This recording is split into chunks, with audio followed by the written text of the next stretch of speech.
this morning. I just introduced my colleague Sarah Ayabi-Kwakie, who is part of the Whole School Send team too. You want to give us a wave, Sarah? Hi everyone. Hi. And I see this, we've got at the moment quite a nice small group, so it would be really nice to have a bit of an idea of who we've got. So can we do some, people happy to do a quick intro and just tell me what your role is so I can get a sense of who I'm talking to? Would that be okay? I've only got initials at the moment, so can I do SG? Hiya. Hi. I'm Sarah Ghost and I am newly appointed in January as the SEND Partnership Manager at Lancashire County Council. Thank you, welcome. And then we've got JH. Good morning, my name's Joel Herbert. I work for Bradford Council in the SEN department as part of their transformation and compliance. Great, thank you, welcome. KB. Hi, I'm Kate Barusia, GP, Southend CCG. Hi, welcome. MH, that's Marie, isn't it? She's on the team. Yeah, that's me. Hi, Marie. Who else have we got? JG. Hi, I'm Jo Gilliland. I'm the North Eastern Cumbria representative for the National Network of Parent Carer Forums. Great, welcome. LG. Yeah, that's me. I'm Lisa Gridley. I'm the SEND strategy lead for language and communication for Essex County Council. Great, welcome to you. SS. I'm not sure if there are more SSs than me, but I'm an SS. Hello. Oh yeah, my name is Shola Soleimanifa. I'm from Kent County Council commissioning team at the moment, supporting the Specialist Teaching and Learning Service. Great, thank you. PW.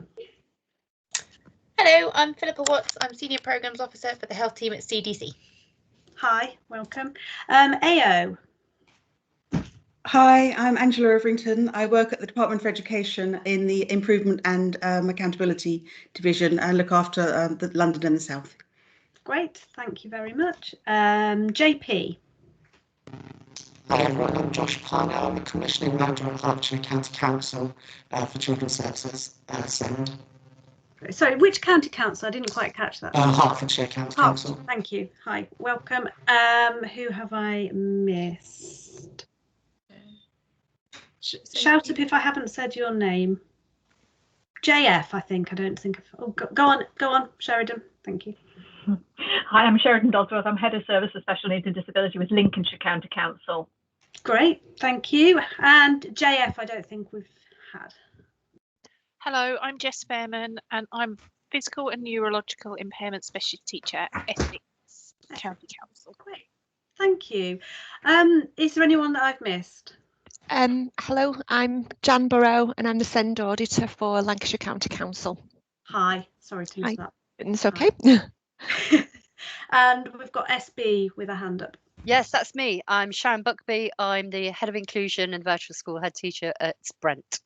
Brilliant, thank you. I think that's everybody. So we've got a really nice range of people there from lots of different local authorities. Just so you're aware, Sarah is leading on our local authority support programme as part of Whole School Send. So we're working with 16 local authorities around the country. Are we working with any of those that we've mentioned, Sarah? Yeah, so well, I think Kent was mentioned. So we are working with Kent. And we may potentially be working with others in the coming year if we if the DFE funding goes through on that one as well. So hopefully, if you haven't heard of us already, you may well hear more from us in the future. Right, I'll go to share my screen now and just take you through the presentation, if you can see that okay, which is essentially on what Whole School Send does to support the sector. So let's start with what is Whole School Send, in case you haven't heard of us already. We're a national consortium of organisations committed to sharing knowledge and building capacity across the school system for SEND. So as part of this, work, we currently hold the DfE's School Workforce Development Contract for SEND. So our work is absolutely focused on schools and building on that capacity which exists in schools already to improve their provision and offer for children and young people with SEND. And the Whole School SEND Consortium is part of the nasen family. If you haven't heard of nasen, nasen is it stands for the National Association of Special Educational Needs, and we're a charitable membership organisation that exists to support and champion those working with and for children and young people with SEND and learning differences. So nasen is also very much around supporting the sector, supporting mainly professionals, but we also, of course, through this work also aim to support parents and indirectly, of course, children and young people themselves, who are the reason for doing all of this. So the Whole School SEND, the DfE Workforce Contract has 4 aims, which I'll just let you read on the screen there a moment.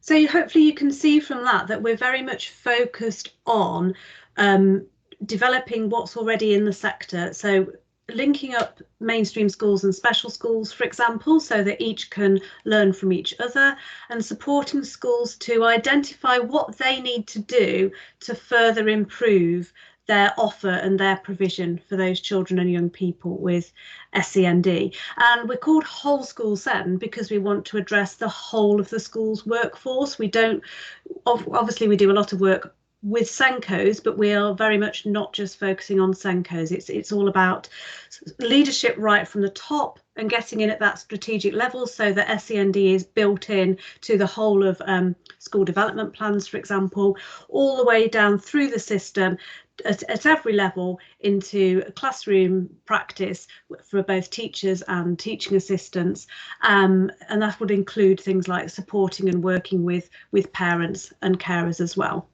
So a lot of our work is CPD focused and looking to support and develop teachers and others in schools, essentially. The main focus is on SEN support rather than education, health and care plans. But of course, lots of children with education, health and care plans are in schools, so they will also benefit from what we're doing. But the DfE asks us to focus particularly on SEN support. But actually, the effective inclusive practice that we're talking about supports all children anyway, including those with education, health and care plans.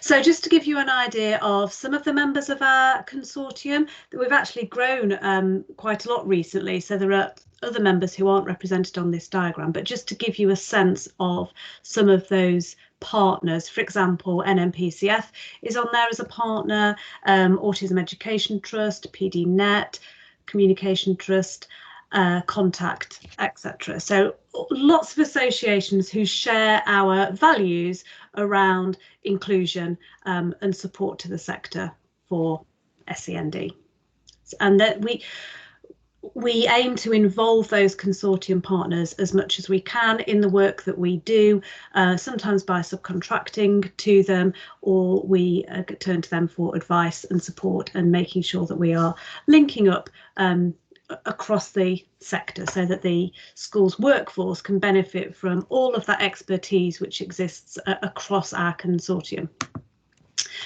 So the Whole School SEND team, as well as the internal team who work for nasen, which includes Sarah, has a regional structure.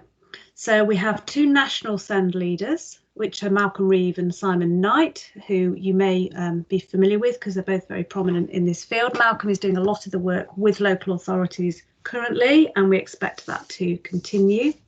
We then have 8 regional teams, which reflect the regional schools commissioners regions, So some models have a slightly different regional split, but that's the regions that we use, the RSC regions. And within those regions, we have teams of SEN professionals who work for us at about 1 day a week, and they are the rest of the time, the vast majority of them are actually in schools. So most of them are head teachers or leaders of SEN, leaders of inclusion across MATs. Some of them work in local authorities as well, but they've very much got that on the ground knowledge and contact, direct contact with schools. So that enables us to understand what's going on in schools and what the priorities are at any particular time. And it also enables us to get the messages out from Whole School Send through those regional networks. So one of the key things that our regional teams do is build those networks locally. And a lot of their work is also with local authorities. So in addition to the local authority support programs that we run through the project, these teams will also be making contact with people at local authority level in their regions as well. So you may well have had contact with your regional SEND team at some point, or if you haven't, you might like to make contact with them. And I'll show you how you can do that in a few moments. Just to give you an idea of some of the resources that we produce, there are more than this now, but this gives you an idea. The central tool, if you like, is the highlighted one in the middle, which is our SEND review guide, which has been around for about 3 years now and is being used really effectively to help schools to, first of all, self-evaluate their SEND provision and its effectiveness, and then to help them put in, you know, a plan for development and a programme of development in order to improve those areas where perhaps they're not performing as strongly as they can at the moment. And the idea is that that's done through a peer review process where experienced SEND professionals review each other's school provision, and we have lots of related tools to that, so we can support at different levels. So for example, we have a MAT SEND review guide, so that the MAT can oversee its provision across all of its schools. We have one for governors. We have the Preparing for Adulthood from the Earliest Years, TA deployment, a SEND reflection framework which is aimed at classroom teachers, and so on. So we're really trying to target all the different levels of sector support for SEND. And then linking to those and relating to those, we have lots of other resources as well aimed at different areas. For example, we now have a range of 3 of the Ask, Listen, Do guides, which are in the top left there, for parents, which have been developed through the NHS Ask, Listen, Do programme and co-produced with a group of parents as well. We have, so there are 3 of those leaflets available now to support parents to understand that the SEN system, and also to support schools to understand how they can work more effectively with parents on that. We also have something called the SENCO induction pack, which has been really, really useful and very, very popular and well used to support those new SENCOs, because I don't know what your experience is of working directly with SENCOs in schools, but lots of people are in that position and don't necessarily, when they start the role, know exactly what it entails. And although they have to do the qualification, that doesn't happen immediately. So this was something to really start supporting SENCOs at the very beginning of their journey, to give them that understanding of the legality, the statutory guidance, and the key principles around inclusion, so that we can really help our children and young people with SEND to get the support that they're entitled to in the system. Then we also have a suite of condition-specific videos which are aimed at newly qualified teachers, but actually teachers across the experience range are really benefiting from those on conditions such as dyslexia, autism, ADHD, etc. And lots more. And I'll show you where those are accessible from, because they're all freely available because they're fully funded by DFE. And they're downloadable resources which you can access on our website, which I'll show you. One of the key elements of Whole School Send is what we call our community of practice. So this is people who have signed up to the values of Whole School Send, which are all focused on inclusion, and who have actively engaging with receiving information from us, interacting with their regional teams, attending CPD events, and so on. So at the moment we have about 15,000 people who are actually signed up, and at least 9,000 of those, and I think that figure's increased quite recently actually, are actively engaged in that they are attending CPD and receiving our e-newsletter. So that's helping to spread the word and spread the understanding of the principles of Whole School Send. We also have a really active social media following with more than 10,000 followers on Twitter. And what's been a recent development, which has been really well received by the sector, is that now if you join Whole School Send, you also automatically become a free member of nasen. So it means that people are able to benefit from the free membership benefits of nasen as well as from Whole School Send. So just to give you an idea of what that entails, I realise you probably can't read that, but that doesn't particularly matter. This is the nasen website, which is linked to the Whole School Send's SEND gateway. And nasen recently launched an entirely free membership offer. So there's always been an element of free membership for nasen, but now we've made all membership entirely free, which means everybody who signs up is able to access all the online resources, including electronic versions of the our magazine, for example, access to SEND news, information about upcoming events, and so on. So it's a really helpful way of supporting anybody who's interested in SEND in feeling that they are keeping up to date with all the developments in the sector and that they're able to access information, advice and support around SEND.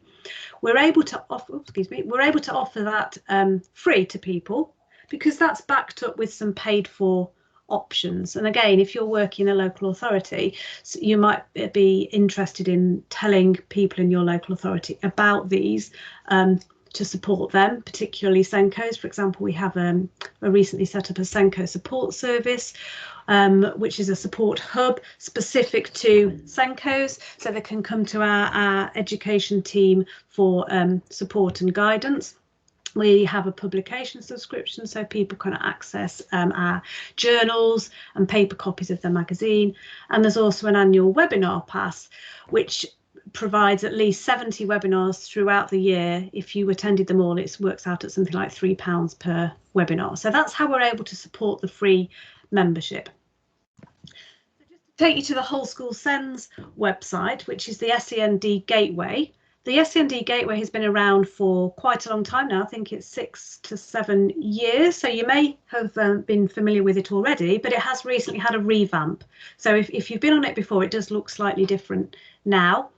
And this is the home of Whole School Send. And this is where you will find all of our free DFE funded resources, where you'll be able to sign up to our free DFE funded CPD webinars, find out about our consortium partners and find out about the regional teams in your area.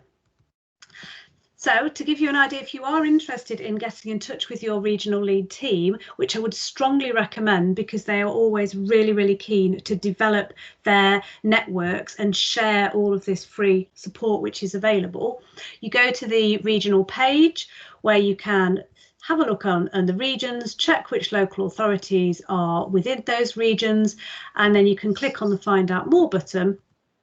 It'll take you to a page for your region. So you'll be able to see who the regional leads are within your region, and you've got their email addresses at the top there so you can contact people directly. And there's an easy follow us on Twitter button as well, which means you can keep in touch with everything that's going on.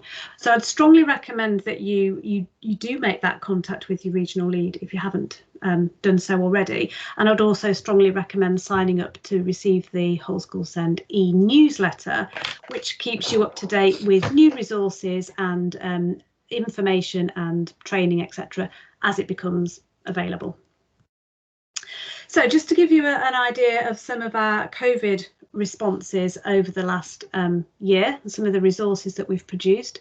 So in the summer last year, very quickly, we were able to put together a COVID-19 review guide. So this is using some of the information from the other guides and collating together all of those pieces which would seem to be the most relevant to support schools in their response to COVID-19.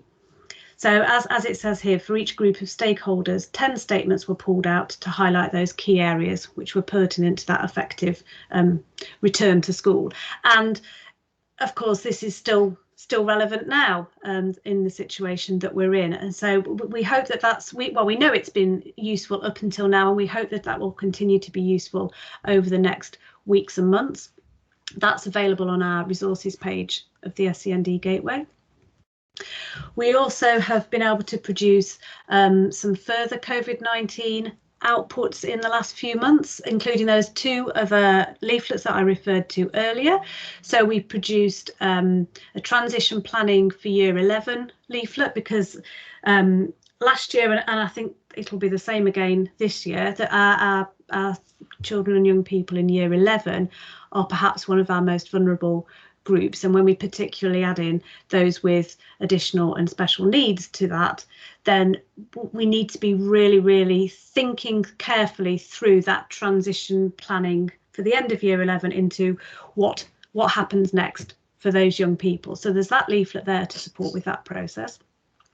And then the second one is returning to school after a period of absence, which maybe have been COVID related. So it may be young people who've been shielding perhaps, or had to stay at home during lockdown, but it could actually relate to any extended period of absence. So it could be due to a long-term health condition, hospital stays, whatever it is, that's been produced to support with that return to school following that absence.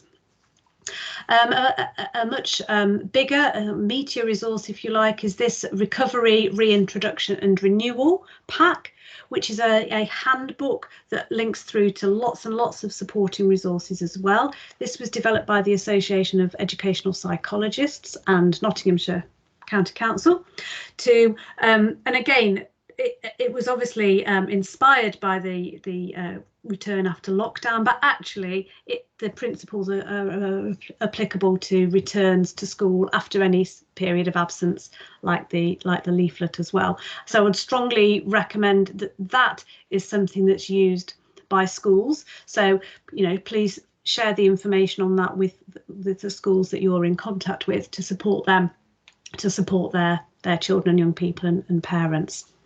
And then we were also able to produce a short webcast on supporting that return, specifically for adopted children, because we know that that's one of the most vulnerable groups in these periods of uncertainty. So that's also available on our resources page and well worth a look. If you're able to have the slides afterwards, these are hyperlinks that will take you there, or you can quite simply go on the resources page of the Gateway and scroll through all of our resources, or do a search for specific ones. So I've got some of the more recent resources that we've produced, which are not specifically COVID related, but will add to the whole bank of resources that we provide. So just published last month is the next of our Ask, Listen, Do leaflets produced in association with the NHS and co-produced with parents, which is around understanding SEN support. And I think this is a really crucial leaflet for parents at the start often of that journey through that SEN system, when perhaps they're not sure whether their child has SEN or not, perhaps the school isn't quite sure, but they're starting to think perhaps that there may be a special educational need, or a special educational need has already been identified and that the child is now receiving SEN support. So it's really a series of questions to help support families through those processes, because we all know how complex the SEN system can be, and where do you even start as a parent? So there's a bank of questions that parents can ask schools which helps to hopefully empower parents to know what questions they should be asking and the sorts of responses that you would hope schools would be able to offer. So that's a really supportive, and again, it's a nice leaflet, so it's nice and easily accessible, we hope. Also very recently published, and we're really excited about this one. This is another really chunky resource pack with lots and lots of materials in it around transitions. So again, this is particularly focused on the next steps for those pupils at Key Stage 4 who we were aware of being that particularly vulnerable group, and supporting them into whether it's college or employment or apprenticeships or whatever their next steps might be. That's been produced with DFN, and you may be aware of something called Project Search, which is related to this as well. So a really powerful and useful pack aimed mainly at schools to support them with to support their pupils, but also would be useful for families to be aware of as well, so they know the sorts of options that are available to them. And for the young people themselves, actually, there are some activities for the young people themselves to engage with within that too. Just going slightly off whole school SEND specifically, nasen and Bath Spa University do an annual SENCO survey, and last year it was taken place in September, so it had a specific COVID focus, looking around the response to COVID from the SENCO's perspective, and it makes a very interesting read, and you can find that on the nasen website. But just, I think the main point for me is the increase in workload for SENCOs, and how SEN has actually, in the vast majority of schools, really increased its profile during this period, because SENCOs have had to work extremely hard and to engage the children and young people themselves, of course, to improve that engagement with families, which on the whole has gone really, really well, and most families are feeling well supported by their SENCOs. Not all, we're aware of that, but there has been communication on the whole has been eased through being able to have online meetings, for example. And the profile of SEND generally has been raised with senior leadership teams, because they're understanding how important the overall approach has been. So that makes really interesting reading. If you can only say, you can find it on the nasen website if you want to know more about that. And I think it's worth spending a couple of minutes just thinking about the long-term impact of COVID and what that might look like to the sector.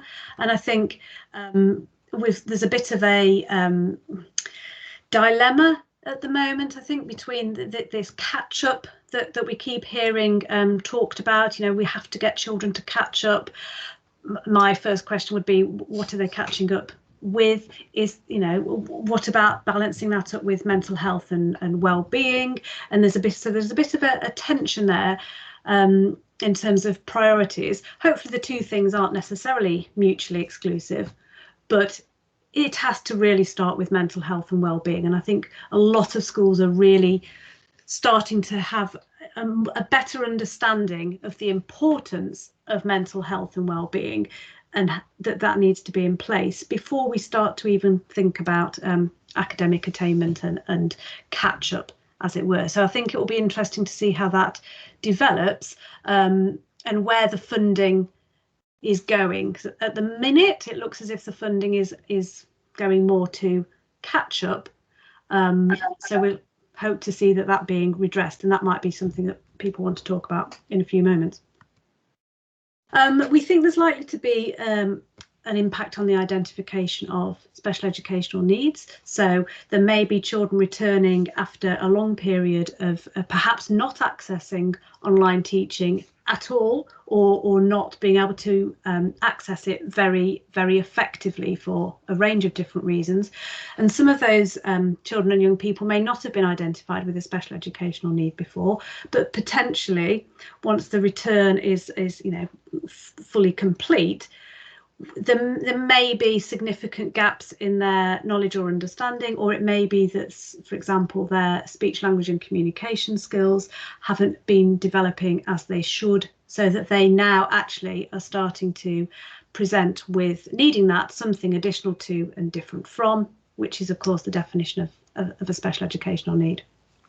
And for those children who have already been identified with SEN, it may be that their profile has changed slightly over this period. So maybe the priorities have changed, or maybe the primary need has shifted a little bit. So again, it's really important that SENCOs and others in schools keep that open mind about identification, and make sure that all staff across schools have a really good understanding of how and when they might need to be identifying special educational needs in their pupils. We may see a change in reasonable adjustments and how those are offered, just particularly thinking, for example, about remote learning and how well some children and young people have been able to respond to remote learning. And does that mean that as part of their reasonable adjustments, actually they need to continue to have at least part of their time at school being offered through remote learning? So that'll be one to keep an eye on, to see how that develops over time and whether we were able to keep some of the positive elements of remote learning that have been really effective for some of our children and young people. We know already that we're seeing an increase in elective home education, whether that's for positive or negative reasons. But again, when we see that, we've got to think about those children. Do they have an SEN? If they do, how is that being supported? How are parents being supported to work with those children at home? So we don't want those children to completely slip under the radar and not receive the provision that they really need. I mentioned earlier about better communication with families, and I think this is absolutely something that we would hope to build on in the coming weeks and months.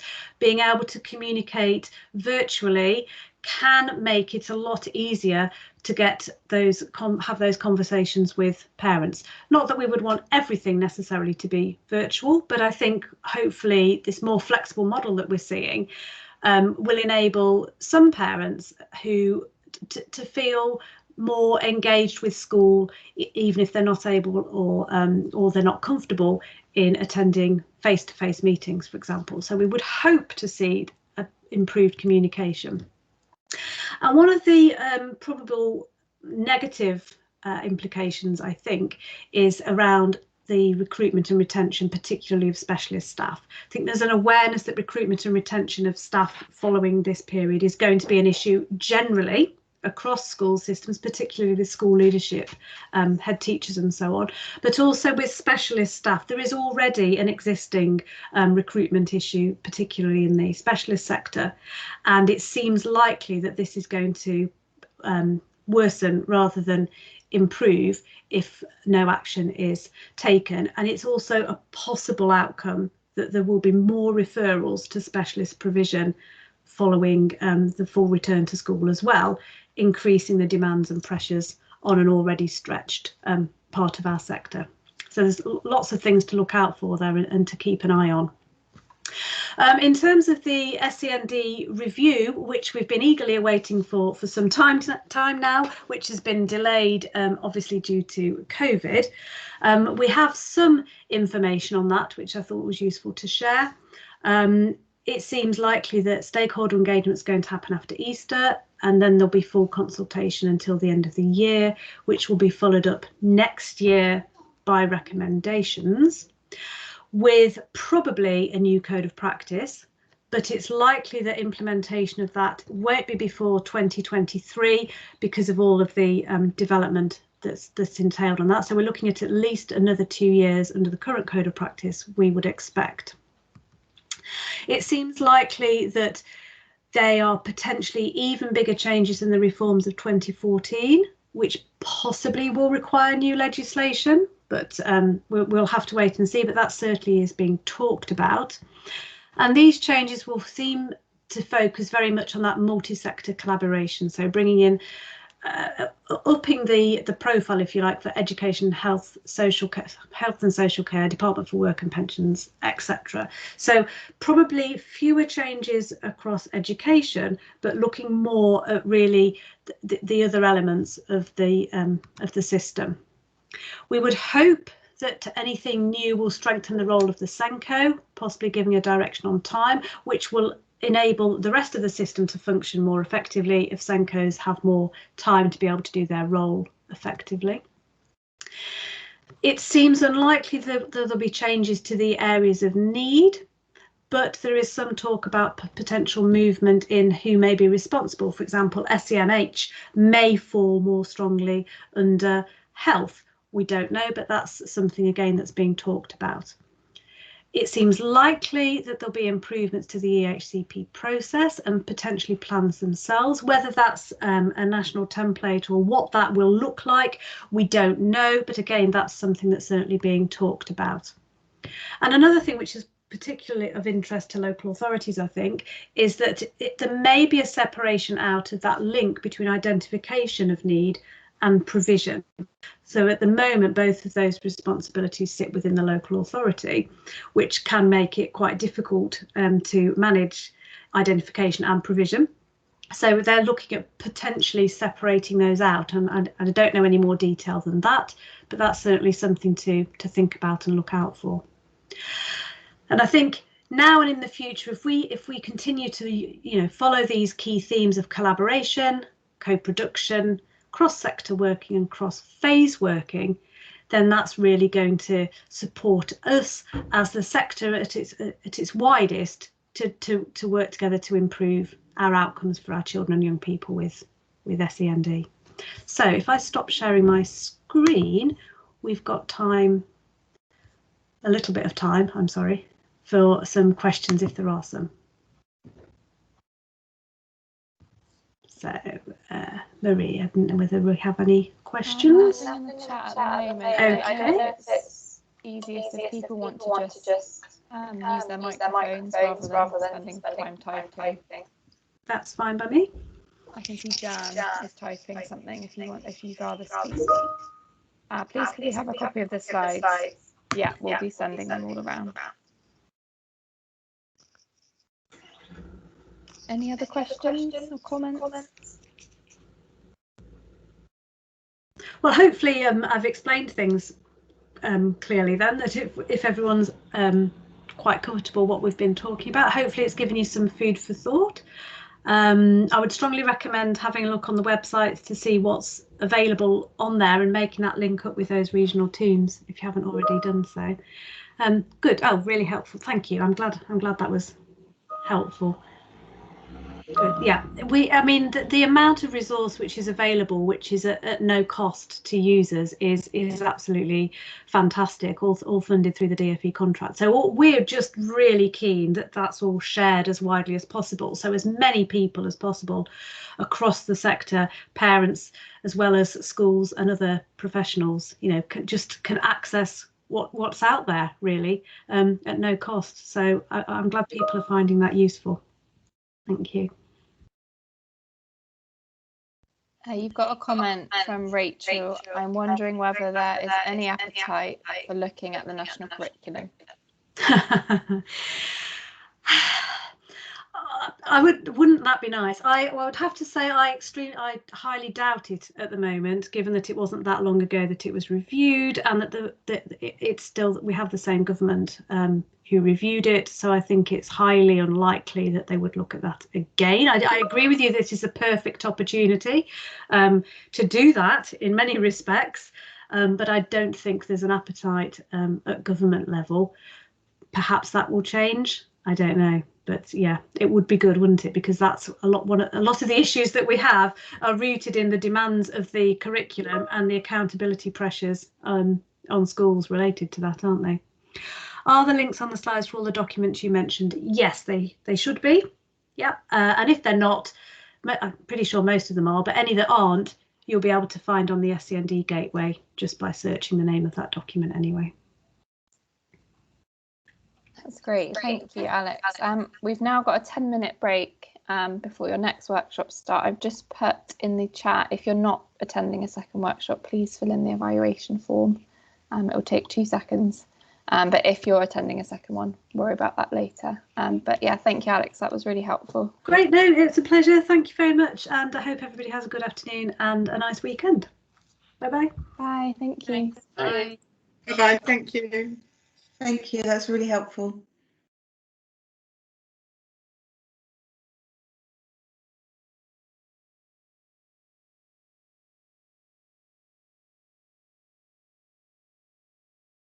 Thank you.